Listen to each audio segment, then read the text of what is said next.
الحمد لله نحمده ونستعينه ونستغفره ونؤمن به ونتوكل عليه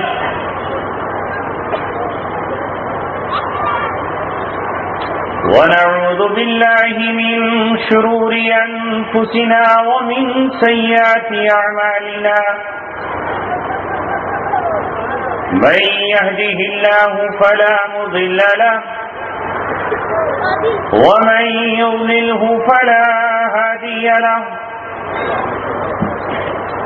ونشهد أن لا إله إلا الله وحده لا شريك له ونشهد أن سيدنا وسندنا وشفيعنا وحبيبنا ومولانا محمد وعلى آل سيدنا ونبينا ومولانا محمد أما بعد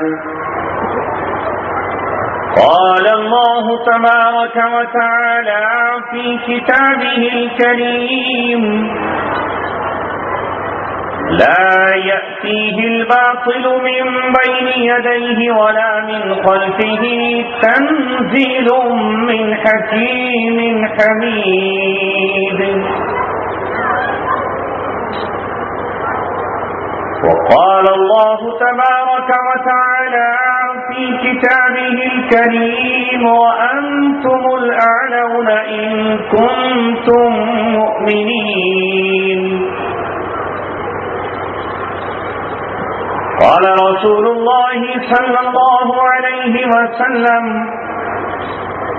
الإسلام يعلو ولا يعلى أو كما قال رسولنا ونبينا محمد صلى الله عليه وسلم صدق الله العلي العظيم وصدق رسوله النبي الكريم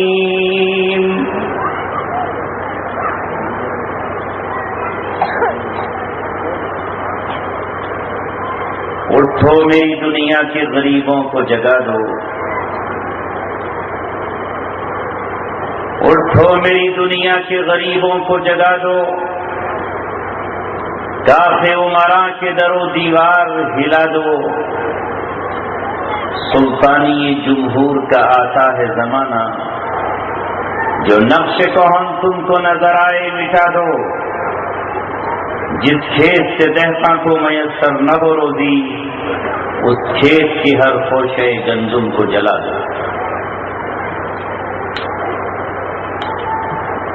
اگر عثمانیوں پہ کوئی غم ٹوٹا تو کیا غم ہے کہ خون 100,000 انجم سے ہوتی ہے سحر پیدا،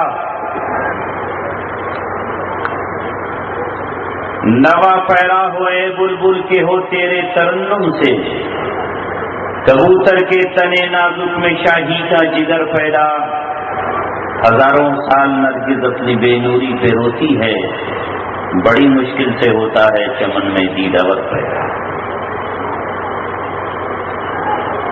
میرے عزیزوں اور دوستوں، آپ کے اس علاقے میں میرا پہلا سفر ہے اور بڑی کوششوں کے باوجود بھی میں تقریباً 1 گھنٹہ تاخیر سے پہنچا ہوں۔ چاہا تو یہی تھا کہ 12 بجے تک میں آپ کے بیچ پہنچ جاؤں، اس 1 گھنٹے تک آپ بیٹھے رہے، آپ جمے رہے۔ مجھے لگتا یہ تھا کہ شاید مجمع بکھر جائے گا، منتشر ہو جائے گا، لیکن اتنا بڑا اجتماع اور آپ حضرات کا یہاں بیٹھنا اس بات کی علامت ہے کہ اللہ تبارک و تعالی جن لوگوں کو دین سے محبت عطا فرماتا ہے اور جن سے اللہ تبارک و تعالی کچھ کام لینا چاہتا ہے تو پھر اللہ تبارک و تعالی انہیں دین کی محبت سے سرفراز کرتا ہے۔ آپ کا یہاں اتنی بڑی تعداد میں جمع ہونا اور ان حالات میں جمع ہونا جبکہ چاروں طرف باطل کا دورہ ہے، آج چاروں طرف برائیوں کا راج ہے، آج چاروں طرف شرک دندنا رہا ہے اور گھٹا ٹوپ اندھیروں نے امت مسلمہ کو بے حال کر دیا ہے. لیکن جہاں ایک طرف آج بے دینی کا دور ہے، انہی حالات میں اللہ تبارک و تعالیٰ کے چند دیوانوں نے اللہ تبارک و تعالیٰ سے محبت کی ہے اور اللہ رب العزت کے اس پیغام کو یاد رکھا ہے کہ جس پیغام کو 1450 سال پہلے اللہ تبارک و تعالیٰ نے قرآن کریم کو نازل فرما کر کہا تھا، ان اللہ اشتری من المؤمنین انفسهم واموالهم بان لهم الجنہ یقاتلون فی سبیل اللہ فیقتلون ویقتلون. اس آیت کا مفہوم آج مجھے بھی سمجھنا ہوگا، آپ کو سمجھنا ہوگا اور ایک ایک بچے کو آپ کو سمجھانا پڑے گا کہ جس دن ہم نے کلمہ طیبہ لا الہ الا اللہ کا اقرار کیا ہے، اسی لمحہ جس دن ہمارے باپ میں ہمارے پیدا ہوتے ہی ہمیں اپنی باہوں میں اٹھا کر ہمارے داہنے کان میں اللہ اکبر کہا تھا، جس دن ہماری ماں نے زچگی کی حالت میں امید بھری نظروں سے یہ کہا تھا کہ میں نے اپنی امانت تمہارے سپرد کر دی ہے، میں نے اپنا لال جس دنیا میں زندگی اور موت کی کشمکش کے بعد تمہارے سپرد کر دیا ہے، مجھے کچھ نہیں چاہیے، مجھے صرف ایک آرزو ہے اور وہ آرزو یہ ہے کہ میرے بیٹے کی پیشانی پر لا الہ الا اللہ لکھ دیا جائے، میرے بیٹے کی ذہن کی اسکرین پر اشہد ان لا الہ الا اللہ تحریر کر دیا جائے، میرے بیٹے کے دل پر محمد رسول اللہ کو قلم بند کر دیا جائے. لہذا ہم میں سے ہمیں اور آپ کو وہ گھڑی یاد نہیں ہے کہ جب کسی مؤذن نے یا کسی امام نے یا کسی حافظ قرآن نے یا کسی عالم دین نے یا ہمارے باپ اور دادا نے ہمیں باہوں میں اٹھایا اور سب سے پہلی آواز جو ہمارے کان میں پہنچی ہے وہ آواز سارنگی کی نہیں تھی، وہ آواز بانسری کی نہیں تھی، وہ آواز میوزک کی جھنکار نہیں تھی، وہ آواز طبلے کی ساز نہیں تھی، بلکہ وہ آواز تھی اللہ اکبر، اللہ تبارک و تعالیٰ بڑا ہے اور اللہ کے مقابلے پر دنیا کی ہر چیز ہیچ ہے. آج دنیا حیرت میں ہے، حیرت میں ہے دنیا،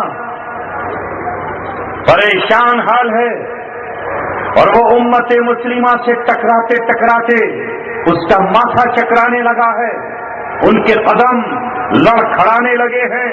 آج ساری دنیا پر نظر ڈالو، امریکہ سے لے کر اسرائیل تک اور اسرائیل سے لے کر کے برطانیہ تک اور ہندوستان سے لے کر کے چین اور جاوا اور جاپان تک ساری دنیا اگر کسی طاقت سے خوف زدہ ہے تو وہ طاقت ہے اسلام کی، اگر کوئی کسی سے لرز رہا ہے تو وہ طاقت ہے مسلمانوں کی، اگر کسی کو دیکھ کر دنیا کی باطل طاقتوں کو اگر پسینے آ رہے ہیں تو وہ طاقت ہے مسلمانوں کی، وہ قوت ہے اہل اسلام کی. یہ الگ بات ہے کہ ہمارے پاس حکومت ہو یا نہ ہو، یہ الگ بات ہے کہ ہمارے پاس آج گھوڑے ہو یا نہ ہو، یہ الگ بات ہے کہ ہمارے پاس آج نائٹروجن بم ہو یا نہ ہو، یہ الگ بات ہے کہ آج ہمارے پاس ہائیڈروجن بم ہو یا نہ ہو، لیکن ایمان جتنی بڑی طاقت ہمارے پاس ہے وہ زمین پر کسی کے پاس نہیں ہے. دنیا نے پہلی صدی میں بھی ہمیں آزمایا اور دوسری صدی میں آزمایا، تیسری صدی میں آزمایا، صدیاں گزرتی رہی یہاں تک کہ آج 15ویں صدی میں بھی ہمیں ساری دنیا نے آزما کر دیکھ لیا ہے. ایک طرف اللہ تبارک و تعالیٰ کے دیوانے ہیں، بالکل وہی منظر ہے جو کل مکہ میں حضرت بلال کا منظر تھا، حضرت سمیہ کا تھا، حضرت خباب کا تھا، حضرت عمار بن یاسر کا تھا، عمار بن یاسر کے والد حضرت یاسر کا تھا. ایک طرف ابو جہل کی قوت تھی اور دوسری طرف اہل ایمان کا نعرہ مستانہ تھا.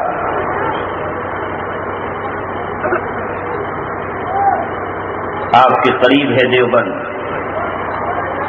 وہاں ایک شاعر ہے، ان کا نام آپ نے سنا ہوگا، نواز دیوبندی، اب سے کئی برس پہلے انہوں نے ایک شعر کہا تھا،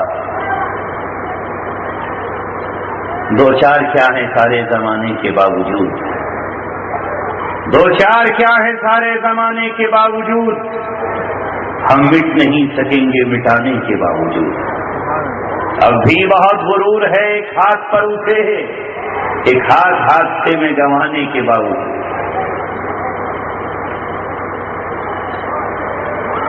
اللہ تبارک و تعالیٰ نے ہمیں اپنی کبریائی کے لیے منتخب فرمایا ہے، ساری دنیا حیرت زدہ ہے، ان کی میٹنگیں ہوتی ہیں، مشورے ہوتے ہیں، منصوبے بنتے ہیں اور پلاننگ تیار ہوتی ہے کہ آخر یہ کون سی قوم ہے۔ سن 1945 میں امریکہ نے جاپان کے 2 شہروں پر، ایک شہر کا نام ہے ناگاساکی اور دوسرے شہر کا نام ہیروشیما، 2 شہروں پر ایٹم بم گرائے، جس ایٹم بم کا سائز بہت چھوٹا سا تھا، بہت معمولی سا سائز تھا، اور وہ سائز سے انڈے کی برابر تھا۔ کتنا چھوٹا؟ جتنا کبوتر یا چڑیا کا انڈا ہوتا، اتنا بڑا ایٹم بم تھا۔ ایک شہر پر گرا، دوسرے شہر پر گرا، اس کے بعد جنگ بندی ہو گئی۔ وہ دن ہے اور آج کا دن ہے، جاپان امریکہ کے سامنے گھٹنے ٹیکے ہوئے ہے، اس کا پانی بڑھ رہا ہے، اس کی حقہ اور چلم تازی کر رہا ہے، اور ایک طرف امت مسلمہ ہے۔ 2001 سے لے کر کے آج 22 مئی 2014 تک کتنے بم گرے افغانستان پر، کتنے گرے عراق پر، کتنی تباہی برسائی گئی ملک فلسطین پر، اور کتنا قتل عام کیا گیا۔ توڑا بورا کی پہاڑیوں کو سرما بنا دیا گیا، پہاڑوں کا دل چیرا گیا اور زمین کے اندر تک بارود کو داخل کر دیا گیا۔ اس سے معلوم یہ ہوا کہ امت مسلمہ کے پاس دفاع کی طاقت موجود ہے، امت مسلمہ کے پاس وہ اسلحہ، وہ ہتھیار موجود ہے جو کسی بیٹے اور کسی قوم کے پاس نہیں ہے۔ یہ امت مسلمہ ہے جو آج بھی میدان میں کھڑی ہے اور جو آج بھی اللہ تبارک و تعالیٰ کی کبریائی کا اعلان کرتی ہے۔ جب سورج ڈوبتا ہے تو مؤذن کہتا ہے اللہ تبارک و تعالیٰ بڑا ہے، جس نے سورج کو ڈبو دیا ہے، جس نے دن کے اجالوں کو رات کے اندھیروں سے تبدیل کر دیا ہے۔ ایک حافظ قرآن جب کھڑے ہو کر قرآن پڑھتا ہے، جب ایک ناظرہ پڑھنے والا ہمارا 6 سال کا بچہ قرآن پڑھتا ہے تو اعلان کرتا ہے، فضاؤں سے کہتا ہے، ہواؤں سے کہتا ہے، سمندروں سے کہتا ہے، سورج سے کہتا ہے، دریاؤں سے کہتا ہے، دنیا کے ظالم حکمرانوں سے کہتا ہے، دنیا کے نمرود اور شداد سے کہتا ہے۔ کیا کہتا ہے؟ قل اللہم مالک الملک تؤتی الملک من تشاء وتنزع الملك ممن تشاء وتعز من تشاء وتذل من تشاء بيدك الخير انك على كل شيء قدير۔ بادشاہت کا مالک اللہ تبارک و تعالیٰ ہے، حکومت کی چابیاں اللہ تبارک و تعالیٰ کے قبضہ و اختیار میں ہے۔ ہم دنیا کی وہ واحد قوم ہیں جس کے پاس اللہ تبارک و تعالیٰ کا کلام صحیح انداز میں موجود ہے۔ اے یہودیوں، تمہارے پاس اللہ کی کتاب نہیں ہے، تم نے تو اللہ کی کتاب کو اپنی خواہشات کے مطابق ڈھال لیا تھا۔ اے عیسائیوں، تمہارے پاس اللہ تبارک و تعالیٰ کی کتاب نہیں ہے، تمہیں تو یہودی سینٹ پال نے اللہ تعالیٰ کی کتاب بدل کر انجیل کی شکل میں دی ہے۔ اے مشرکوں، تمہارے پاس بھی اللہ تبارک و تعالیٰ کی کتاب نہیں ہے۔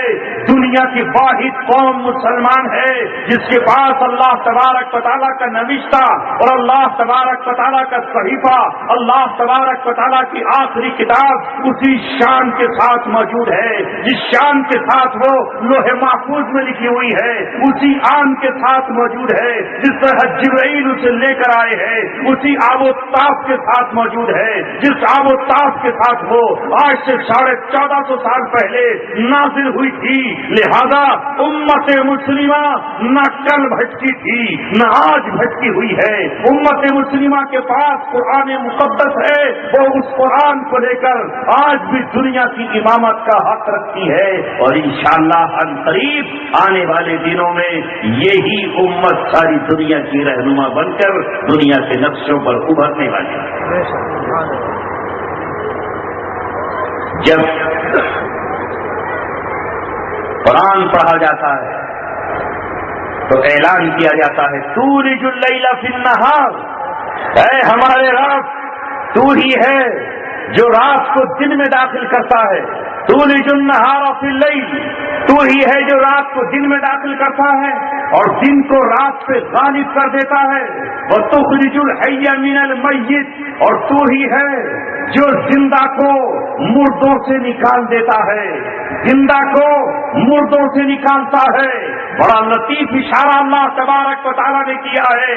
ہاں اشارہ یہ بھی ہے کہ اللہ تبارک و تعالیٰ ایک انڈے سے جو بالکل مردہ ہوتا ہے اس سے چوزے کو نکالتا ہے. یہ اللہ تبارک و تعالیٰ کی کاراگری ہے. نہ اس میں کوئی روشن دان ہوتا ہے, نہ اس میں کوئی کھڑکی ہوتی ہے, نہ اس میں پانی کا قطرہ جانے کے لیے کوئی راستہ ہوتا ہے. یہ کون ہے جو اس مردہ سے زندہ کو نکال رہا ہے؟ یہ اللہ تبارک و تعالیٰ کی ذات ہے. اور ایک اشارہ اور ہے اللہ تبارک و تعالیٰ کا کہ کبھی کبھی کوئی قوم بالکل مردہ ہوتی ہے, اس پر مردانگی چھائی ہوتی ہے, دنیا سمجھتی ہے اس کی آخری سانسیں ہے, دنیا سمجھتی ہے اس کا آخری دور ہے, دنیا سمجھتی ہے اب یہ قوم کبھی ترقی نہیں کرے گی. لیکن اللہ تبارک و تعالیٰ اسی مردہ قوم کو پھر زندگی عطا کرتا ہے اور وہی قوم تخت و تاج کی مالک بن جاتا ہے. اے مسلمانوں, فخر کرو, ناز کرو, شکر ادا کرو اللہ تبارک و تعالیٰ کا کہ اللہ تبارک و تعالیٰ نے ہمیں اپنی آخری کتاب کا حامل بنایا ہے. ابلیس کو کسی سے کوئی ڈر نہیں ہے, ڈر ہے تو ہم سے.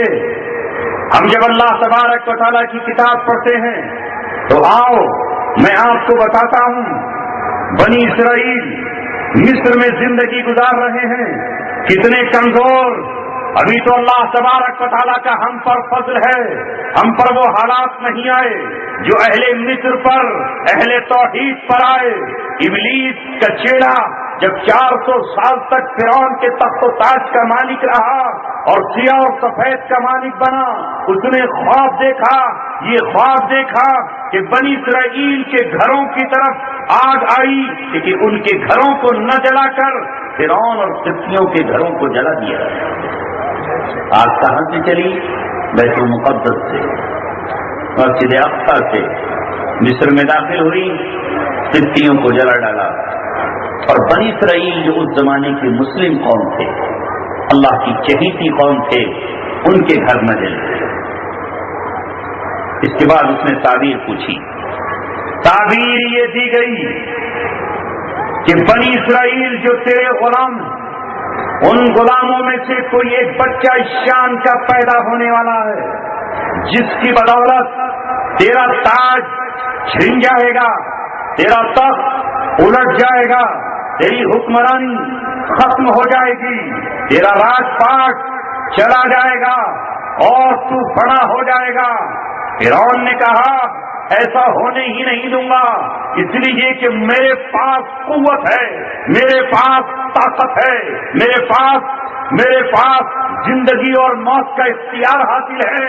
اعلان کر دیا اس نے کہ آئندہ آنے والے سال میں بنی اسرائیل کی ایک ایک ماں کی نگرانی کی جائے, ہر گھر پہ دایا بٹھا دی جائے, جو مرد بچہ پیدا ہو اس کے چیل کے ٹکڑے کر دیے جائیں, اس کی بوٹیاں چیل کوں کو کھلا دی جائیں, اسے بھوکے شیروں کے سامنے ڈال کر ختم کر دیا جائے. جب میں بنی اسرائیل کا کوئی بچہ زندہ ہی نہیں چھوڑوں گا تو پھر میرے حکومت کو کون چیلنج کرے گا؟ پھر کون میرے تخت کو ہلانے کی بات کرے گا؟ پھر کون ہے جو میرا راج پاٹ ختم کرے گا؟ لہذا اعلان کیا اس نے کہ بنی اسرائیل کے بچوں کا قتل کر دیا جائے، اور قتل عام شروع ہو گیا۔ یہ کوئی افسانہ نہیں، یہ جذباتی بات نہیں، اللہ اپنی کتاب میں کہتا ہے۔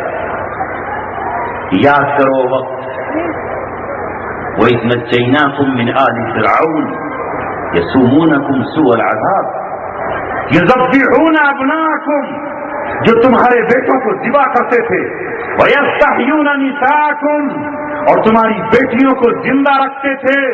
فرعون نے قتل شروع کیا، لیکن 1 سال قتل ہوا، 2 سال قتل ہوا۔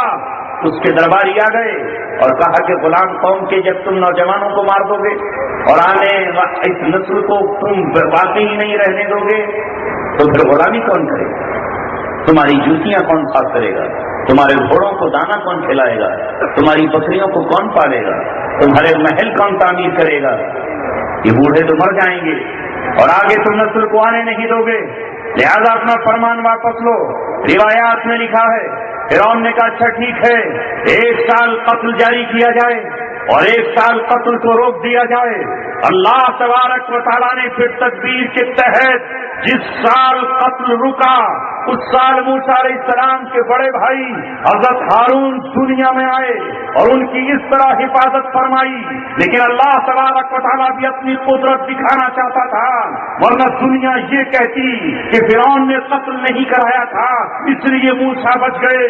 موسیٰ علیہ السلام کو اسی سال بھیجا کہ جس سال قتل کا عام حکم جاری تھا، گھروں کو چھان مارا گیا، ایک ایک بنی اسرائیل کی جھونپڑی کو کھنگال لیا گیا، سمندر چھان لیے گئے، دریاؤں پر تفتیشی اہلکار بٹھا دیے گئے، لیکن اللہ تبارک و تعالیٰ نے کہا او فرعون 40 سال تک تجھے ڈھیل دینے کا مطلب یہ ہے کہ تو نے اب خدائی کا دعویٰ کر دیا ہے، تو نے اب انا ربکم الاعلی کا نعرہ کیا لگایا ہے۔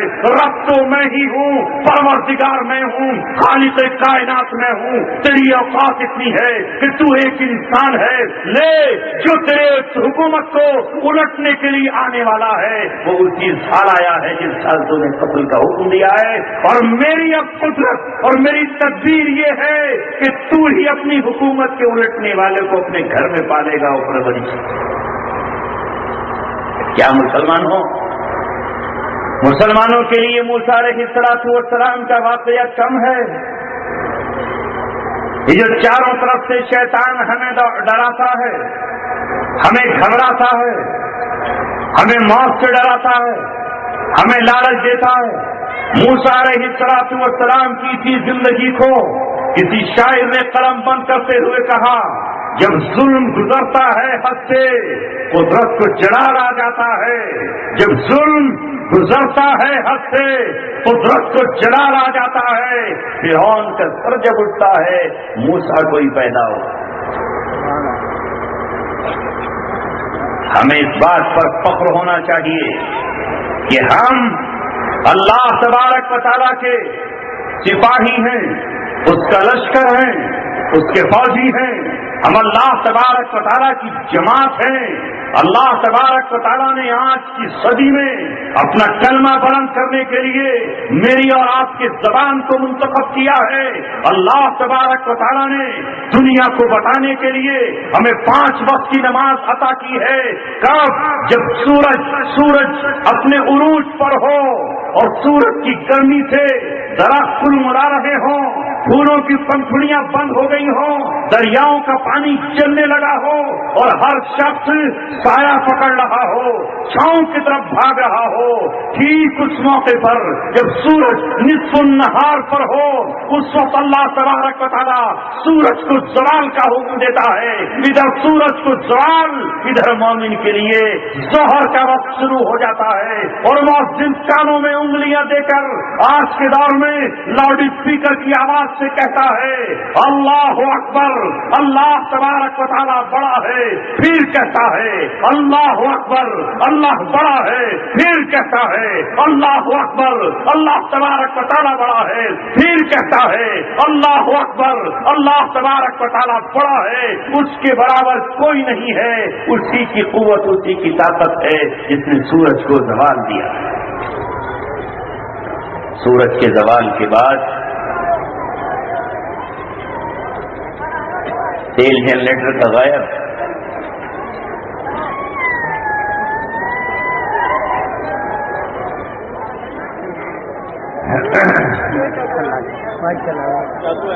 یہ مائک چل رہا ہے، آپ اپنے موبائل آن کر لیجیے، موبائل تو ہیں آپ حضرات کے پاس، موبائل چلا لیجیے۔ میں رات کے لشکر سے اکیلا ہی لڑوں گا، سایہ بھی میرا ساتھ دینے سے انکار کرے گا، یہ فکر مجھے چین سے سونے نہیں دیتی، اب کون میری قوم کو بیدار کرے گا۔ آج ہے رات تو کل صبح یقیناً ہوگی، آج ہے رات تو کل صبح یقیناً ہوگی، ہے یہی وقت کا آئین، جہاں کا دستور، رات کرتی ہے اجالوں پہ بہت مشق ستم، آخرکار ابھرتا ہے مگر صبح کا نور۔ میں عرض کر رہا تھا کہ اللہ تبارک و تعالی مردہ قوم کو زندہ کر دیتا ہے۔ موسیٰ علیہ السلام کی وہ قوم اتنی کمزور تھی کہ ماں اپنے بچے کو قتل سے نہ بچا سکی، باپ اپنے ننھے اور معصوم لفظ جگر کو اپنی نظروں کے سامنے بھلکتے اور تڑپتے ہوئے دیکھتا، لیکن اتنی طاقت نہ تھی کہ وہ جلاد فرعون کے جلادوں سے اپنی اولاد کی زندگی بچا سکتا۔ کمزوریوں کا زمانہ گزرا، حالات بدلے، پھر اللہ تبارک و تعالیٰ نے اسی مردہ قوم کو جو غلام تھی اور غلامی کی بھی آخری حد تک پہنچ چکی تھی، فیصلہ فرمایا کہ اب اللہ تبارک و تعالیٰ اسے قوت اور طاقت عطا فرمائے گا۔ اب اللہ تبارک و تعالیٰ اسی قوم کو حضرت موسیٰ جیسا رسول عظیم عطا فرمائے گا۔ اب اللہ تبارک و تعالیٰ اسی قوم کو تورات جیسی جلیل القدر کتاب نصیب فرمائے گا۔ ہاں، اللہ تبارک و تعالیٰ نے اسی کو، کس کو؟ وہ قوم جو ابھی تک قدموں میں روندی جا رہی تھی، وہ قوم جو ابھی تک غلامی کی زنجیریں پہنی ہوئی تھی، وہ قوم جو ابھی تک اپنے معصوم بچوں کے خون سے اپنی آنکھوں کو لال کیے ہوئی تھی، وہی قوم ہے کہ اللہ تبارک و تعالیٰ نے اسے ایک دن نہیں، 2 دن نہیں، سینکڑوں دن نہیں، بلکہ ہزاروں سال تک اس امت کا امام بنا کر کے رکھا۔ اور اللہ تبارک و تعالیٰ نے کہا یا بنی اسرائیل اذکروا نعمتی التی انعمت علیکم، اے بنی اسرائیل میری نعمتوں کو یاد کرو جو میں نے تمہیں تمام جہاں والوں پر بخشی۔ یہی ایک قرآن ہمیں سبق دیتا ہے، تخرج الحی من المیت وتخرج المیت من الحی وترزق من تشاء بغیر حساب۔ اللہ تبارک و تعالیٰ جس کو چاہتا ہے بن حساب اور کتاب کے روزیاں عطا فرماتا ہے۔ کیا سورہ یوسف ہماری عبرت کے لیے کافی نہیں ہے؟ بھائی مشورہ کرتے ہیں اور یہ اعلان کرتے ہیں، بھائی یہ کہتے ہیں کہ اب اس بھائی کو قتل کر دو، یہ ابا کا منظور نظر ہے، اسے اندھے کنویں میں ڈال دو۔ جس وقت بھائی کنویں میں ڈال رہے ہیں تو ان کا منصوبہ یہ ہے، بلکہ وہ کس کے منصوبے پر کام کر رہے ہیں؟ وہ ابلیس کے منصوبے پر کام کر رہے ہیں۔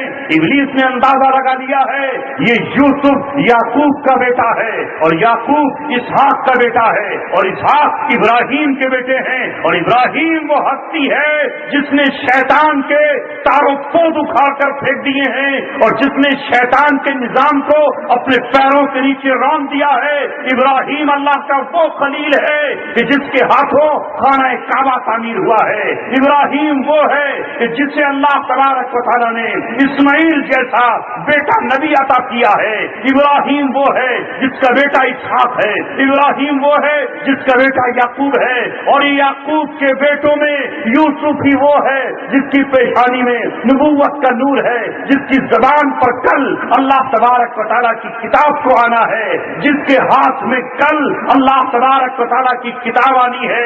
ابلیس نے منصوبہ بنا لیا کہ ابھی اس کو قتل کر دیا جائے تاکہ نہ رہے بانس اور نہ آگے بجے بانسری۔ ابلیس کا یہی منصوبہ ہوتا ہے کہ وہ ہادی زمین پر آنے سے پہلے اسے قتل کر دیا جائے، لیکن اللہ تبارک و تعالیٰ کا اپنا منصوبہ ہوتا ہے، جسے اللہ تعالیٰ قرآن میں فرماتا ہے وَيَمْكُرُونَ وَيَمْكُرُ اللَّهُ وَاللَّهُ خَيْرُ الْمَاكِرِينَ۔ ایک طرف وہ چالیں چل رہے تھے مکہ معظمہ میں، ابلیس نے شیخ نجدی بن کر ابو جہل کی رائے پر کہا ہاں یہ رائے سب سے اچھی ہے کہ محمد رسول اللہ کو قتل کر دیا جائے، قتل قریش کے سارے قبیلے مل کر کریں تاکہ بنو ہاشم سب سے اکٹھے نہ رہ سکیں۔ اگر کسی ایک قبیلے نے قتل کیا تو حضرت حمزہ اس کی گردن اڑا دیں گے، اگر کسی ایک قبیلے نے محمد کا خاتمہ کیا تو بنو ہاشم ان کے سر قلم کر کے پہاڑوں پہ پیڑوں پر ٹانگ کر رکھ دیں گے۔ سارے قبائل مل کر اکٹھے ہوں کہ محمد رسول اللہ کا قتل کر دیا جائے، اور اللہ تبارک و تعالیٰ آسمان پر تدبیریں بنا رہا تھا۔ میرے محبوب تجھے گھبرانے کی ضرورت نہیں ہے، اگر اہل طائف نے تیرا انکار کر دیا ہے تو غم نہ کر، اگر مکے والوں نے تجھے اپنے سینے سے نہیں لگایا ہے تو فکر نہ کر، میں نے مدینہ میں اوس و خزرج کے سینے تیرے لیے کھول دیے ہیں، میں نے اوس و خزرج کے دلوں کو تیرا ہمدرد بنا دیا ہے۔ سعد بن عبادہ تیرا سپہ سالار ہے، سعد بن معاذ تیرا کمانڈر ہے، مکے مدینے کے ایک ایک بچہ تیری اداؤں پہ جان نچھاور کرنے کے لیے تیار ہے۔ اے محمد رسول اللہ تو نے غم کیوں کیا ہے؟ افرا کے 4 بیٹے ہیں اور چاروں تیری حفاظت کے لیے دیوانہ وار کھڑے نظر آئیں گے۔ وَيَمْكُرُونَ وَيَمْكُرُ اللَّهُ وَاللَّهُ خَيْرُ الْمَاكِرِينَ۔ وہ زمین پر چال چل رہے تھے اور اللہ عرش عظیم پہ چال چل رہا تھا۔ یوسف علیہ السلام کنویں میں، شیطان خوش ہے کہ آج کام ہو گیا۔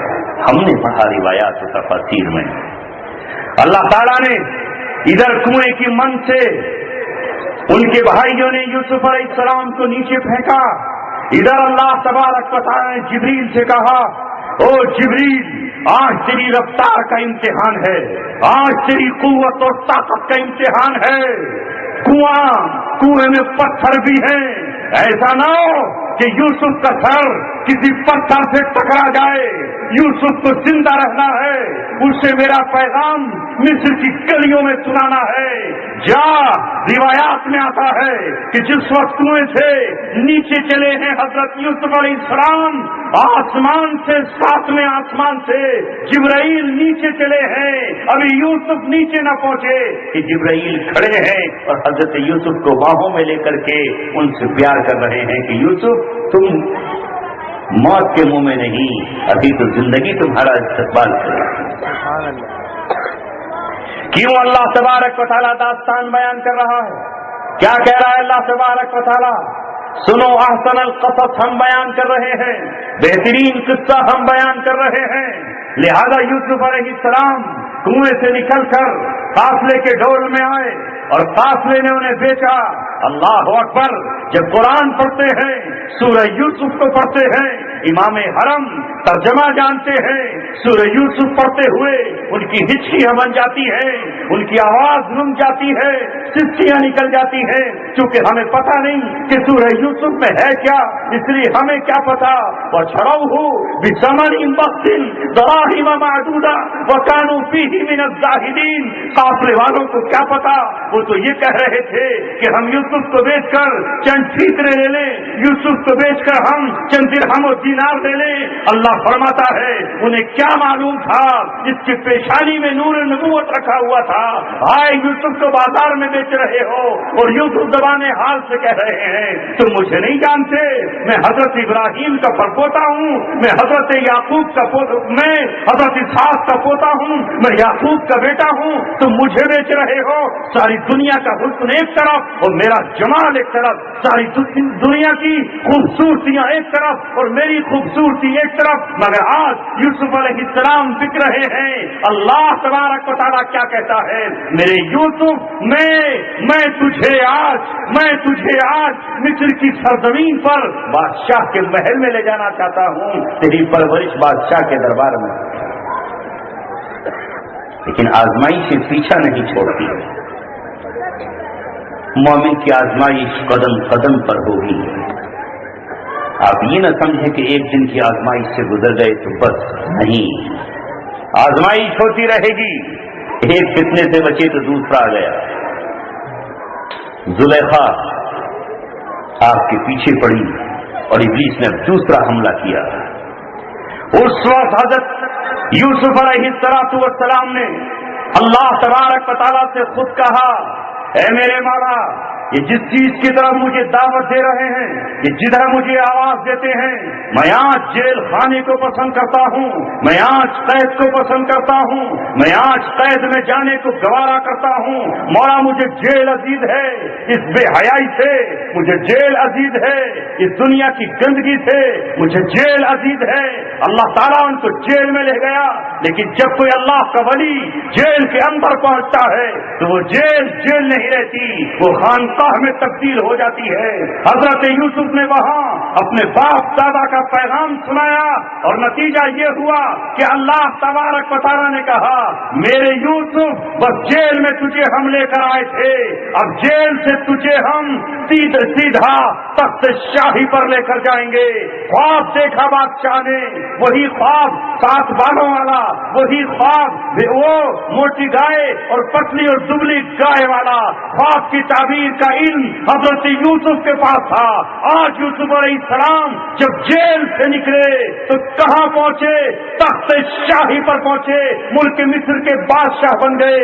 وہ بھائی جو بھائی کو کنویں میں ڈال کر جشن منا رہے تھے, آج فاقے سے دوچار ہے, آج کنگال ہے, آج بھوکے ہیں, آج تڑپ رہے ہیں. کسی نے کہا اگر غلہ کہیں مل سکتا ہے تو وہ مصر میں مل سکتا ہے. مصر کا بادشاہ مسلمان ہے, مصر کا بادشاہ غریبوں کو بانٹنے والا ہے. آج بھائی کھڑے ہوئے ہیں, یوسف کے سامنے بھیک مانگ رہے ہیں, اور نتیجہ یہ ہوا کہ وقت پلٹتا چلا گیا, حالات بدلتے چلے گئے. اور ایک دن یہ آیا کہ یوسف علیہ السلام کے تخت پر ان کے باپ, ان کی ماں اور 11 بھائی پہنچے اور ان کے سامنے آداب عظمت کے بجا لائے, تعظیم کے آداب بجا لائے. یوسف علیہ السلام نے کہا, ابا جان جو بچپن میں خواب دیکھا تھا, جو میں نے کہا تھا انی رأیت احد عشر کوكبا والشمس والقمر رأیتهم لی ساجدین ھذا تأویل رؤیایا, یہ ہے میرے خواب کی تعبیر. ابا جان سورج آپ ہو, چاند ماں ہے اور 11 ستارے یہ میرے بھائی ہے. اللہ نے میرے خواب سچا کر دیا. کتنے سال لگے خواب سے سچا ہونے میں؟ 40 سال لگے تقریباً. آپ سوچتے ہو رات کو خواب دیکھا صبح کو سب کچھ ہو جائے؟ ایسا نہیں ہے. خواب کے پورا ہونے میں وقت لگے گا, ٹائم لگتا ہے. 40 سال کے بعد خواب پورا ہوتا ہے. فرعون نے بھی خواب دیکھا. 40 سال تو موسیٰ علیہ السلام کو لگ گئے نبوت کے ملنے میں. فرعون تو کہہ رہا ہے میرا تو گھر نہیں چلا, میرا تو تخت نہیں گیا, میرا تو تاج نہیں گیا, میرا تو کچھ بھی نہیں بگڑا. کون بگاڑ سکتا ہے؟ نجومی جھوٹے ہوں گے, لیکن وہ وقت آ گیا, وہ دن آ گیا جب بنی اسرائیل ملک مصر سے نکلے اپنا ایمان بچا کر اللہ تبارک و تعالیٰ کے حکم سے نکلے، اور جب بحر قلزم پر آئے، سامنے سمندر ہے اور پیچھے فرعون ہے، اور فرعون کے ہاتھ میں ننگی تلواریں ہیں، اور اس کے سامنے بعض مظلوم بنی اسرائیل ہیں، بنی اسرائیل چھٹک کر رہ گئے، گھبرا کر رہ گئے، سامنے دریا اور پیچھے موت، آگے بھی موت۔ موسیٰ علیہ السلام سے کہا انا لمدرکون، ہم تو پکڑے گئے ہیں۔ فرعون سمجھ رہا ہے اگر یہ آگے بھاگیں گے تو مر جائیں گے، پیچھے ہٹیں گے تمہیں کاٹ کر ٹکڑے کر دوں گا ان کے۔ بنی اسرائیل گھبرائے ہوئے ہیں، لیکن اللہ تبارک و تعالیٰ کا نبی اللہ کا نبی ہوتا ہے، اس کا ایمان اور اس کا یقین کبھی متزلزل نہیں ہوتا۔ موسیٰ علیہ السلام نے کہا اے میری قوم، بڑبڑانے کی ضرورت نہیں ہے، تانے دینے کی ضرورت نہیں ہے، مجھ پر الزامات کے پتھر پھینکنے کی ضرورت نہیں ہے، میں اللہ تبارک و تعالیٰ کا رسول ہوں، اللہ کے حکم سے تمہیں لے کر نکلا ہوں۔ ان ربی سیہدین، میرا رب مجھے راستہ دے کر رہے گا، چاہے سمندر کو سکھانا ہی پڑے اور چاہے اللہ تبارک و تعالیٰ کو ہوا کے دوش پر مجھے اڑانا ہی کیوں نہ پڑے، میرا رب راستہ دے گا۔ ادھر یقین کے ساتھ آواز نکلی اور ادھر اللہ نے کہا اپنا ہاتھ سمندر پہ ماریے۔ سمندر انتظار میں تھا راستے بننے کے لیے۔ فرعون ڈوب گیا، راستے نہ بنتے تو باہر ڈوبتا۔ کبھی کبھی اللہ تبارک و تعالیٰ ڈبانے کے لیے راستے بناتا ہے، ایسا ہوتا ہے۔ کبھی کبھی آپ نے سانپ کو مارا ہے جو بل میں ہوتا ہے، مارا ہے نا، بل سے نکالنا پڑتا ہے۔ کھیتوں میں لوگ پانی دیتے تو پانی چھوڑ دیتے، اب بل سے باہر نکلتا ہے۔ چوہا بل میں گھس جاتا ہے تو اسے نکالنے کے لیے پانی ڈالنا پڑتا ہے، اگر باہر نکل گیا بل میں تو مر نہیں سکتا۔ کبھی کبھی باطل چھپا ہوا ہوتا ہے اور حق اس کا گریبان پکڑ کر باہر نکالتا ہے، اور حق اس سے کہتا ہے کہ کب تک چھپا رہے گا اور کب تک تو اندر بل میں رہے گا۔ حق اسے آواز دیتا ہے۔ جب ابو سفیان کا قافلہ ملک شام سے آ رہا ہے، محمد رسول اللہ صلی اللہ علیہ وسلم نے کہا اب بتا دو ابو سفیان کو اور پیغام دے دو ابو جہل کو اور یہ میسج بھیج دو ابو لہب کو کہ اب محمد رسول اللہ سے ٹکرانا کوئی آسان بات نہیں ہے۔ اگر تم نے ابھی تم نے نرمی کا رویہ اختیار نہیں کیا تو تمہارے شام جانے والے قافلے ہمارے تیروں کی زد پر ہوں گے اور ہمارے نشانے پر ہوں گے، اور یاد رکھنا کہ جب ہم تمہارا راستہ روکیں گے تو تم فاقے پہ مجبور ہو جاؤ گے۔ تمہاری تجارت کی شہرت ہماری مٹھی میں ہے اور ہمارے کنٹرول میں ہے۔ ادھر محمد رسول اللہ قافلے کے تعاقب میں نکلے، ابو سفیان تو واپس چلا گیا، لیکن اللہ تبارک و تعالیٰ نے کہا ابو جہل بہت وقت ہو گیا تجھے اتراتے ہوئے، تجھے مٹکتے ہوئے، تجھے تکبر کرتے ہوئے، تجھے اکڑتے ہوئے۔ اب سمیہ کا لہو آواز دے رہا ہے، وہ انقلاب لانا چاہتا ہے۔ اب بلال کی چیخیں رنگ بن کر تجھے میدان بدر میں بلا رہی ہیں۔ جب رسول پاک صلی اللہ علیہ وسلم نے ایک شخص سے پوچھا بتا کون کون آیا ہے مکہ سے، تو بتایا گیا کہ عتبہ بھی ہے، شیبہ بھی ہے، نضر بن حارث بھی ہے، عاص بن وائل بھی ہے، ابو جہل بھی ہے، اور فلاں ہے، فلاں ابن فلاں ہے، امیہ بن خلف بھی ہے، ابی بن خلف بھی ہے۔ تب رسول اللہ صلی اللہ علیہ وسلم نے کہا اے میرے صحابہ مبارک ہو، اہل مکہ نے اپنے تمام جگر کوشوں کو تمہارے حوالے کر دیا ہے، اور کل تمہیں پتہ چل جائے گا کہ فلاں کیا پڑا ہوگا اور فلاں۔ ھذا مقتل ابی شیبہ، ھذا مقتل ابو جہل، وھذا مقتل فلاں ابن فلاں۔ رسول اللہ نے کہہ دیا کہ آج اللہ تبارک و تعالیٰ انہیں نکال کر لایا ہے، اور اب ان میں سے 70 تو واپس نہیں جائیں گے، اور 70 کو گرفتار کر لیا جائے گا، جن میں سے 2 کو مدینہ میں پہنچنے سے پہلے ہی سولی پر چڑھا کر عبرتناک سزا دے دی جائے گی، اور اس کے بعد یہ اسلام اور کفر کا مارکا ہوگا، جس کو اللہ تبارک و تعالیٰ کہے گا یوم الفرقان، یہ حق و باطل کے جدا ہونے کا دن ہے۔ یہ مہینہ وہ ہے جس میں فرقان نازل ہوا ہے، یہ بدر کا مقام وہ ہے جسے مقام فرقان کہا گیا ہے تو کبھی کبھی باطل چھپنا بھی چاہتا ہے، لیکن اللہ تبارک و تعالیٰ اس باطل کو یعنی حق اس باطل کا گریبان پکڑ کر ادھر لاتا ہے کہ ادھر آپ پیارے ہنر آزمائیں، تو تیر آزما ہم جگر آزمائیں۔ میں نے ابھی آپ کے سامنے قرآن مقدس کی ایک آیت تلاوت کی، ہاں 2 آیتیں تلاوت کی۔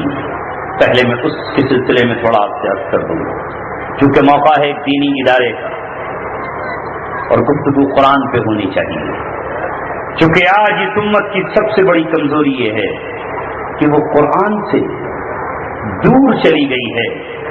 اسے پلٹ کر قرآن کی طرف آنا ہوگا، قرآن کے وعدوں پر یقین کرنا ہوگا، قرآن سے محبت کرنی ہوگی، قرآن سے پیار کرنا ہوگا۔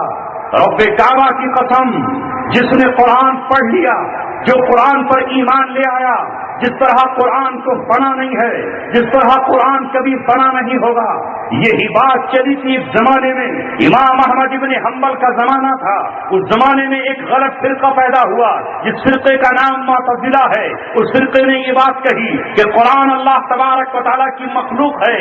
امام احمد ابن حنبل نے کہا نہیں، قرآن اللہ تبارک و تعالیٰ کی مخلوق نہیں، بلکہ قرآن اللہ تبارک و تعالیٰ کی زبان ہے، قرآن اللہ تبارک و تعالیٰ کا کلام ہے، قرآن اللہ تبارک و تعالیٰ کی صفت ہے، قرآن اللہ تبارک و تعالیٰ کی شان ہے، قرآن اللہ تبارک و تعالیٰ کی ذات سے نکلا ہوا اللہ تبارک و تعالیٰ کا کلام ہے۔ جس طرح اللہ تبارک و تعالیٰ کو موت نہیں آئے گی، قرآن کو بھی موت نہیں آئے گی۔ جس طرح اللہ فنا نہیں ہوگا، قرآن بھی کبھی فنا نہیں ہوگا۔ جس طرح اللہ کی ذات کو بقا ہے، قرآن بھی ہمیشہ باقی رہے گا۔ اگر ہم نے یہ کہہ دیا کہ قرآن مخلوق ہے تو مخلوق تو فنا ہو جائے گی، مخلوق تو ختم ہو جائے گی۔ امام احمد ابن حنبل کا یہ عقیدہ آج دنیا میں پھیل گیا۔ اس بادشاہ کا مسلک نہ چل سکا، وزیروں کا مسلک نہ چل سکا، اس کے کوڑے اور ظلم اس کے مشن کو نہ چلا سکے، اور آج پوری دنیا میں مسلمانوں کا عقیدہ یہ ہے کہ قرآن اللہ تبارک و تعالیٰ کی زبان اور اللہ کا کلام ہے۔ لیکن اللہ اکبر، قرآن کا کتنا اونچا مقام ہے۔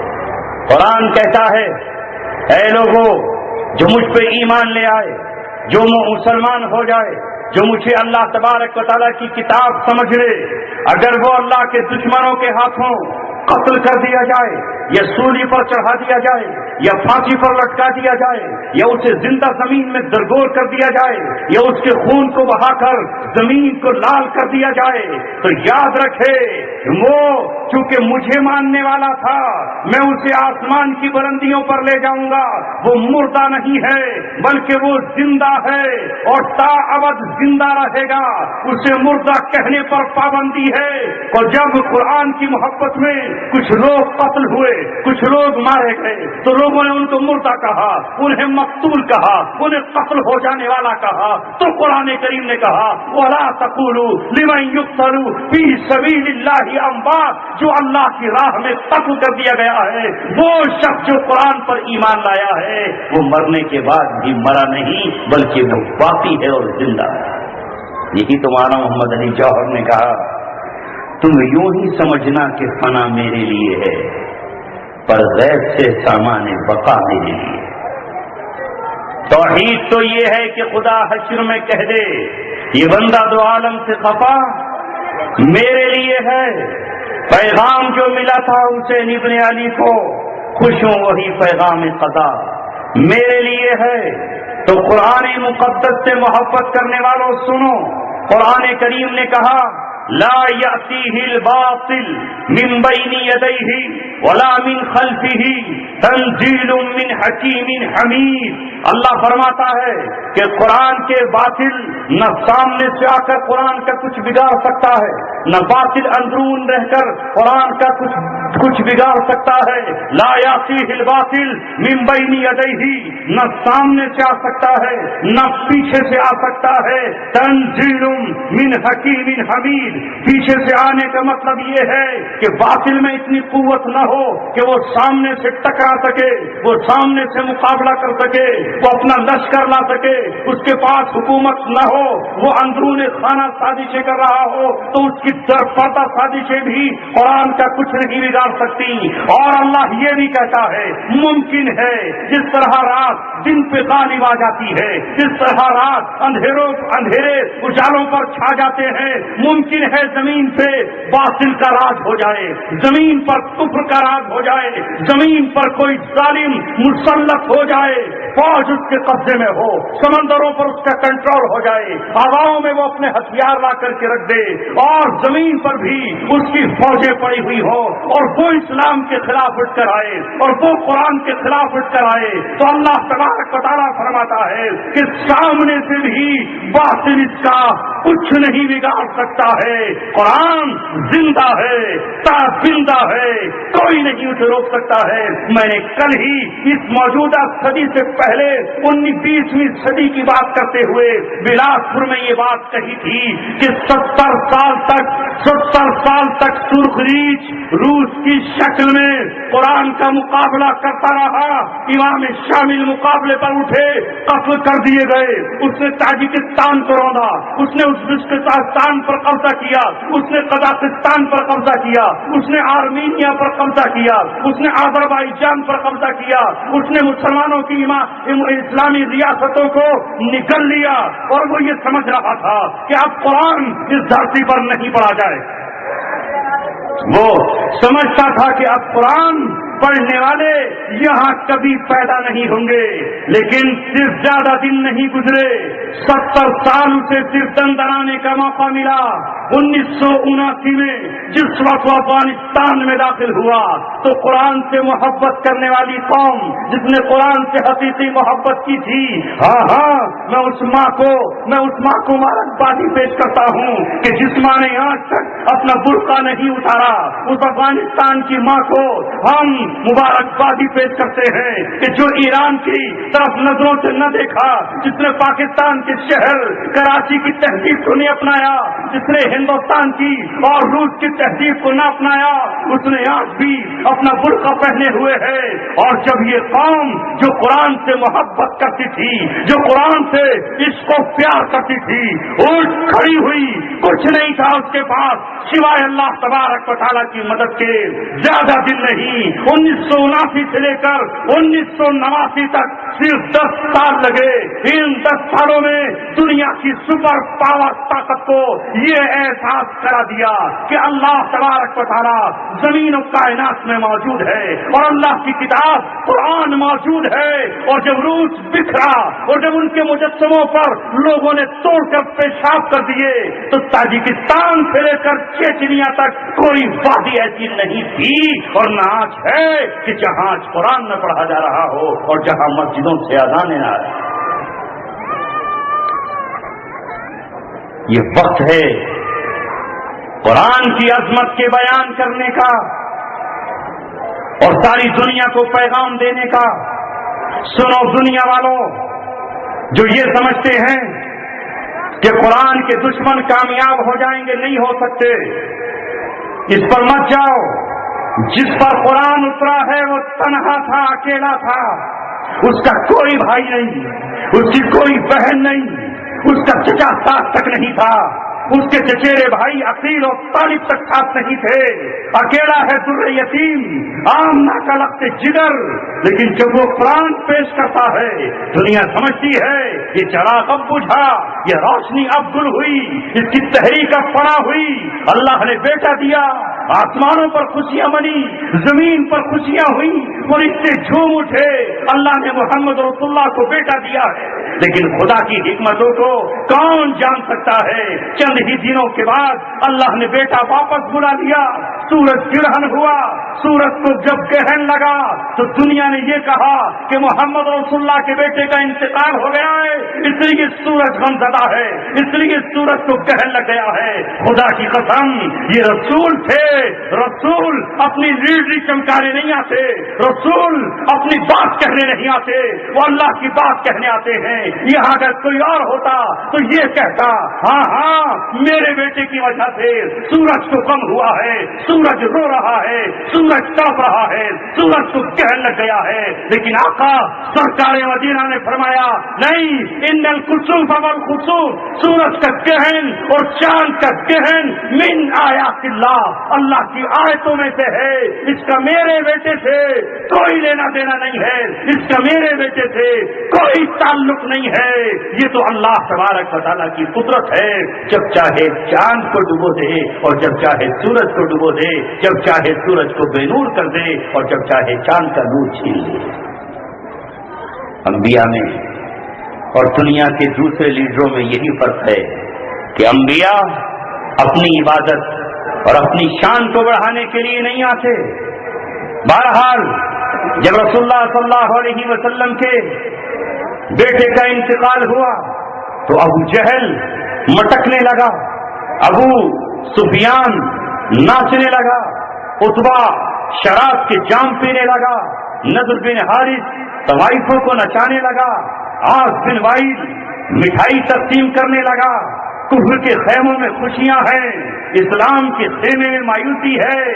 رسول اللہ کے لب پر آہیں ہیں اور آنکھ میں آنسو ہیں، صدیق اکبر غمزدہ ہیں تو عثمان غنی افسردہ ہیں، علی مرتضیٰ کو افسوس ہے۔ یہ کیا ہوا؟ افسوس تو ہونا ہی چاہیے تھا، جب نبوت کی آنکھ رو رہی ہو تو کون نہیں روتا؟ اگر جبریل کے پاس بھی رونے والا دل ہوتا تو آج وہ بھی چیخے اور دہاڑے مار کے رونے لگتے۔ اگر آسمان کو رونے کی اجازت ہوتی تو وہ بادلوں کی شکل میں برف پڑتا اور رونا شروع کر دیتا۔ ادھر زمین پر کفر کے خیمے میں خوشیاں ہیں، اعلان کیا گیا محمد ان محمدن قد ابتر، محمد تو ادھورا ہے، محمد تو ناقص ہے، محمد کی تحریک تو ٹھنڈی پڑ گئی، اب ان کے پرچم کون اٹھائے گا؟ بیٹی فاطمہ ہے، بیٹیوں سے کہاں نسب چلتا ہے، بیٹی رقیہ ہے، رقیہ کہاں جھنڈا لے کر میدان جنگ میں جائے گی، بیٹی زینب ہے، وہ کہاں گھوڑے کی پیٹھ پہ چڑھ کر دشمنوں کا مقابلہ کرے گی، محمد بوڑھے ہو چلے ہیں، اب ان کی بات کون کہے گا؟ یہ بلال کب تک جھیلے گا؟ یہ ابوبکر کب تک ساتھ نبھائے گا؟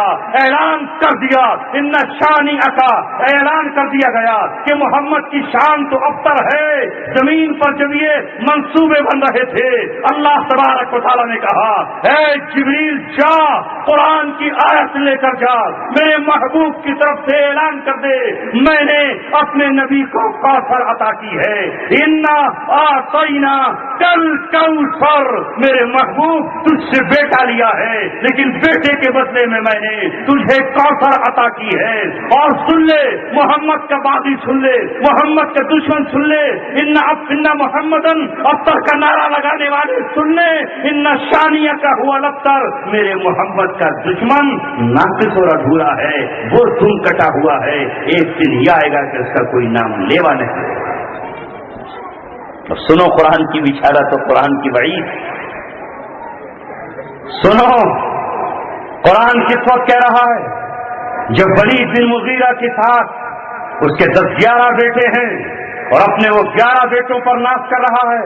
ہاں یہ ولید بن مغیرہ ہے جو یہ کہتا ہے کہ طائف کی سے لے کر کے مکہ تک میرے باغات ہیں، سارے بیچ کر محمد کے خلاف لگا دوں گا۔ ہاں یہ وہ وقت ہے جب ابو لہب یہ کہہ رہا ہے سارا سونا بیچ کر اپنے بھتیجے کی مخالفت میں لگا دوں گا۔ یہ سارے کے سارے چودھری کھڑے ہیں اور قرآن کہہ رہا ہے میرے نبی کا دشمن اس وقت کا ہو یا دوسری صدی کا ہو یا آج کی 21ویں صدی کا ہو یا آنے والی 22ویں صدی کا ہو، وہی ناقص و ادھورا ہے۔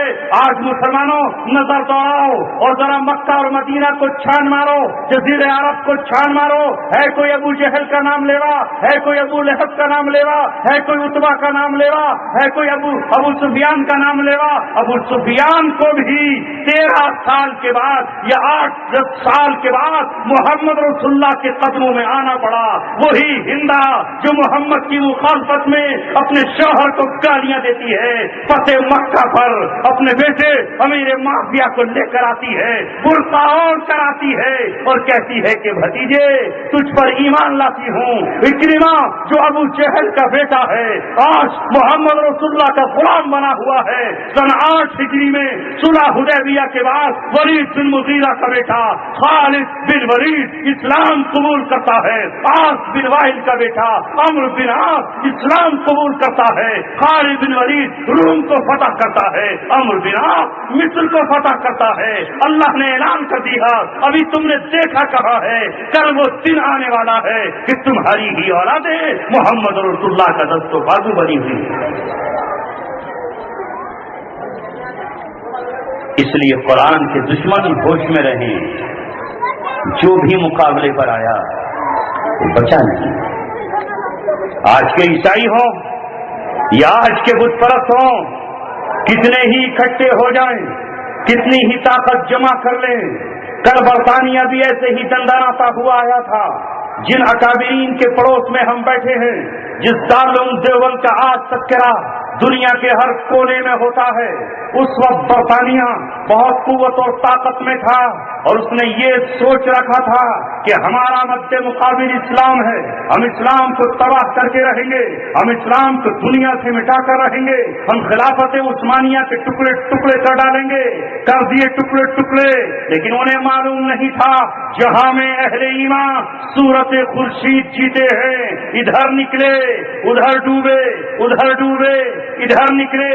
اگر ٹرکی نے اللہ تبارک و تعالیٰ سے نظریں پھیری اور مصطفیٰ کمال پاشا نے انگریزوں کا ہیٹ کھول لیا اور ٹرکی ٹوپی کو اس نے اپنے پیروں میں رونڈ ڈالا، ناٹو کا ممبر بنا، یہودیوں اور انگریزوں کی غلامی اختیار کر لی، اربوں نے عیسائیوں سے اور یہودیوں سے حکومتیں بھیک مانگ لی، تو کیا ہوا؟ اللہ تبارک و تعالیٰ کسی کا محتاج نہیں ہے۔ اگر ابو لہب نے رسول اللہ کو سینے سے نہ لگایا تو اللہ تبارک و تعالیٰ نے آپ کو حضرت عمر ابن خطاب جیسا بہادر عطا کر دیا۔ اگر رسول اللہ صلی اللہ علیہ وسلم کی بات ابو جہل نے نہ مانی تو اللہ تبارک و تعالیٰ نے حضرت حمزہ کو آپ کا دیوانہ بنا دیا۔ اگر ایسے طائف نے آپ پر پتھر برسائے تو اہل مدینہ کو اللہ نے آپ کا ہم نوا بنا دیا۔ ترکی آج بھی غلام ہے، آج بھی امریکہ کی چوٹیاں سیدھا کر رہا ہے، اور افغانستان ابھرتا ہوا ستارہ، ابھرتا ہوا سورج، اسلام کا جگمگاتا ہوا چاند اللہ تبارک و تعالیٰ کا قرآن پڑھ رہا ہے اور نظام قرآن کو دنیا میں نفاذ کی بات کر رہا ہے۔ اللہ کوئی محتاج ہے؟ نہیں۔ لہذا میرے دوستوں اور عزیزوں، قرآن کا ایک ایک لفظ سچا ہے، اس کی سچائیوں پر ہمیں یقین کرنا ہے اور دنیا کی ان قوموں کو بتا دینا ہے کہ باطل نہ سامنے سے اس کا کچھ بگاڑ پائے گا اور باطل نہ اس کا پیچھے سے کچھ کر سکتا ہے۔ تاریخ گواہ ہے۔ ایک اور آیت میں نے آپ کے سامنے پڑھی تھی، اسے بھی سن لیجئے۔ اللہ تبارک و تعالیٰ فرماتا ہے وَأَنْتُمُ الْأَعْلَوْنَ إِن كُنتُم مُؤْمِنِينَ، تم ہی سربلند ہو، تم ہی کل سربلند تھے اور تم ہی سربلند رہو گے۔ یعنی یہ جملہ استمراریہ ہے، یہ جملہ اسمیہ ہے، اس میں کسی زمانے کی کوئی قید نہیں ہے۔ کوئی یہ کہے کہ ہم کل سربلند تھے، آج سربلند نہیں ہیں، ہم پرسوں سربلند تھے، آج سربلندی ہماری چھن گئی ہے، نہیں۔ آج ساری دنیا کی طاقت اکٹھی ہے، ایک طاقت ہے کفر و باطل کی اور ایک طاقت ہے اسلام کی، باقی کوئی اور طاقت دنیا میں نہیں ہے۔ یہ دو ہی طاقتیں دنیا میں ہیں اور دونوں کی کشمکش جاری ہے۔ اسلام آج بھی سربلند ہے اور اسلام کو اللہ تعالیٰ نے آج بھی سربلندیاں عطا فرمائی ہیں۔ یہ آپ کے خلاف یہ سارا دنیا اکٹھا کیوں ہو رہی ہے؟ یہ آپ کے خلاف